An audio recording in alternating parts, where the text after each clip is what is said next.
Have you ever seen this happen? A respected leader, maybe a retired military officer, takes on a role in their local community, and you think, great, things are going to run like clockwork now. But instead there's friction, there's frustration, something just feels off. It's a common puzzle, and today we're going to unpack exactly why. This quote right here, it just paints such a vivid picture. Imagine a neighborhood meeting being run with the unyielding logic of a military command post. This isn't just a clash of personalities, you know? It's a clash of entire worldviews, playing out in our communities, our clubs, and on our local boards. So that brings us to the big question for this explainer.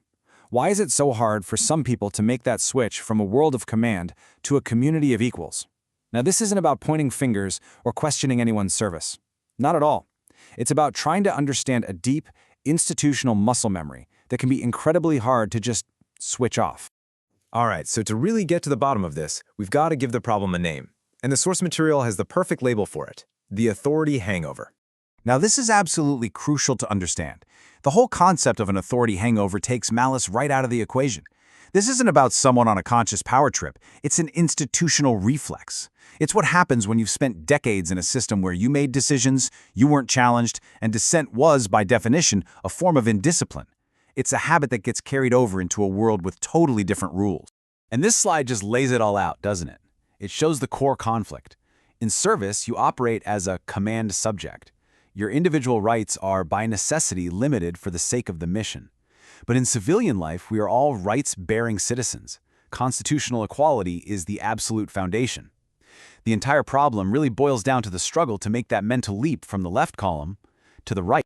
Okay, so we have a name for the problem. Now let's dig a little deeper and see how this builds into a new theory that helps us analyze it with a lot more precision. This right here is the key concept: post-service civil-military relations, or PS-CMR. For years, all the theories focused on how civilians control the active military, but PS-CMR looks at the blind spot. It asks that critical question: what happens to our democratic norms when the uniform comes off, but the command mindset, well, that stays? Now, this table does a fantastic job of showing that PS-CMR isn't trying to reinvent the wheel here. It's actually building on the classics. So, take Huntington's theory of civilian control. It was groundbreaking, but it kind of assumed that a person's authority just stops at retirement. PS-CMR extends that with what it calls the authority sunset principle, this idea that authority needs a definitive expiration date. It can't just fade away. It really just completes the picture for our modern world. Okay, so that's the theory. But let's be real. Where does this stuff actually show up? Let's move from the abstract to the concrete and look at the real-world impact. The source zeroes in on India as a really critical case study for a few key reasons. First, folks in the military there often retire early, which means they have these long second careers in civilian life. Second, there's this deep and totally deserved social respect for their service, but sometimes that gets unintentionally converted into informal power. And third, a lot of local associations just don't have strong rules for democratic checks and balances. You put all that together, it's a perfect storm. And this is where the rubber really meets the road. In veterans groups, if you disagree, you might be accused of being disloyal. In neighborhood associations, you see instructions getting issued instead of proposals being debated. And on public boards, a leader's valuable experience might be used not to enlighten a discussion, but to shut one down. This is what the source calls soft Praetorianism. It's not a coup, but it is a slow, quiet shrinking of democratic space. Now that we've diagnosed the problem, right? Let's talk solutions. The source doesn't just point out the issue. It gives us a really practical toolkit to help ensure a healthy transition back to life as an equal citizen. So the whole framework really rests on three simple but super powerful norms. Number one, civic equality. Your past rank gives you experience, sure, but it does not give you authority over your fellow citizens. Two, the authority sunset. Your formal command power ended the day you left service. And three, a rights-first approach. In a democracy, the default is always to protect rights, not to enforce discipline.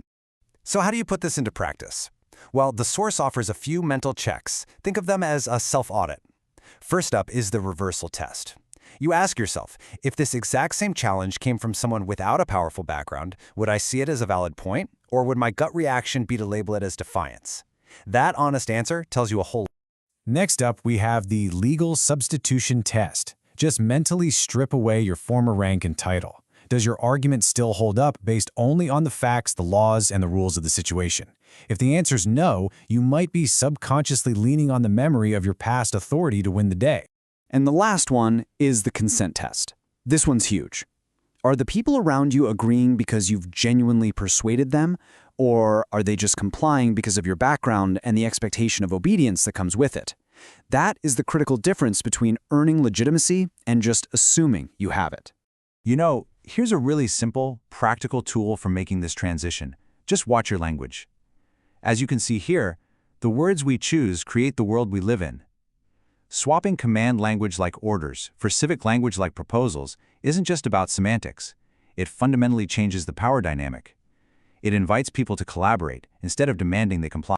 So you might be thinking, okay, this is all interesting stuff for local meetings, but why does it matter on a bigger scale? Let's zoom out and connect this to the health of our democracy as a whole. You know, when you boil it all down, it comes to this one single, really profound question. Is your conduct creating more space for other people to participate, to speak up, to be citizens, or is it shrinking that space, treating them like subjects who need to be managed? Because if it's the latter, then no matter how good your intentions are, you're working against the very democratic principles you once swore to defend.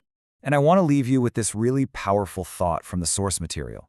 It reframes the entire idea of what honor means after service.